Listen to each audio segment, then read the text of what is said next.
আমাদের দেশমাতা Begum Khaleda Zia multiple problem ছিল, অর্থাৎ কিডনিতে প্রবলেম ছিল, ফুসফুসে প্রবলেম ছিল, হার্টে প্রবলেম ছিল। সেখান থেকে গতকালকে একটু রিকভারি করেছেন স্লাইটলি, কিন্তু অত্যন্ত দুঃখের বিষয় এখন থেকে ঘণ্টাখানিক পূর্বে ওনাকে লাইফ সাপোর্টে নেওয়ার জন্য প্রস্তুতি চলছে।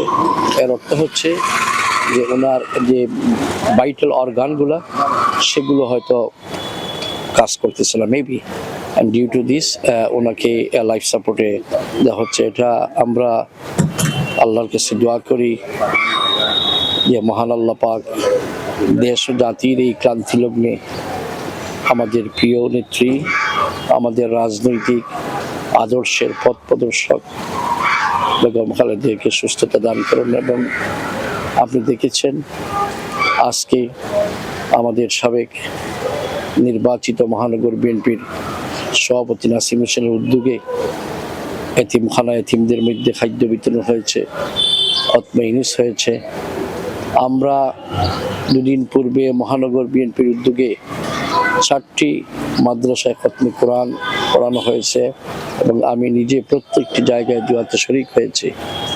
সর্বশেষ পরিস্থিতি এক কথায় ম্যাডাম খালেদা জিয়া সংকটাপন্ন অবস্থায় আছে।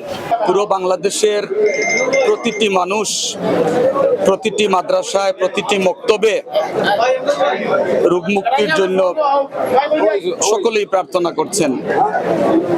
এবং আজকেও কিছুক্ষণ আগে এই পবিত্র নগরী সিলেটের প্রতিটি মসজিদে জোহরের নামাজের পরে সকল মুসল্লি আল্লাহর কাছে শুধু এই প্রার্থনাই করেছেন, দেশনেত্রী বেগম খালেদা জিয়াকে যেন আমাদের মধ্যে মহান আল্লাহ ফিরিয়ে দেন।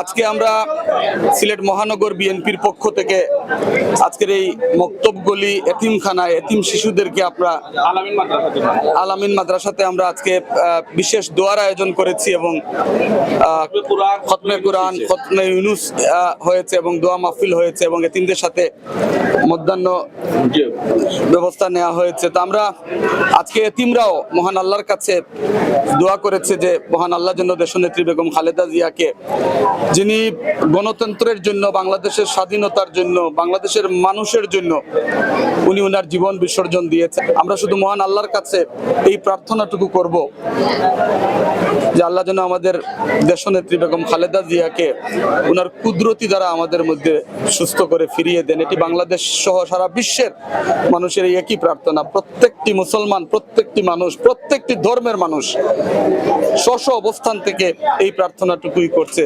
আমরা দোয়া করছি দেশনেত্রী বেগম খালেদা জিয়াকে শেফা নিয়ামত দেয়া, রোগ নিয়ামত থেকে শেফা নিয়ামতে পরিবর্তন করে দেশের 18 কোটি মানুষের মনের চাহিদা দেশনেত্রী বেগম খালেদা জিয়া দেশ আরো গণতন্ত্রের পূর্ণাঙ্গ অবস্থা দেখে যাবে।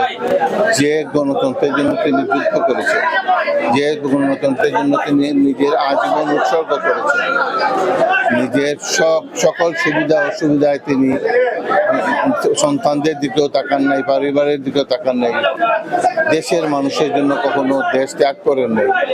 সেই দেশনেত্রী বেগম খালেদা জিয়াকে আবার দেশের মানুষের মধ্যে ফিরিয়ে দিবে। আমরা সকলেই বিভিন্ন পর্যায়ে সব জায়গায় আমার নেতামের জন্য দোয়া করাচ্ছি, নিজেরা প্রতিটি মসজিদে দোয়া করাচ্ছি।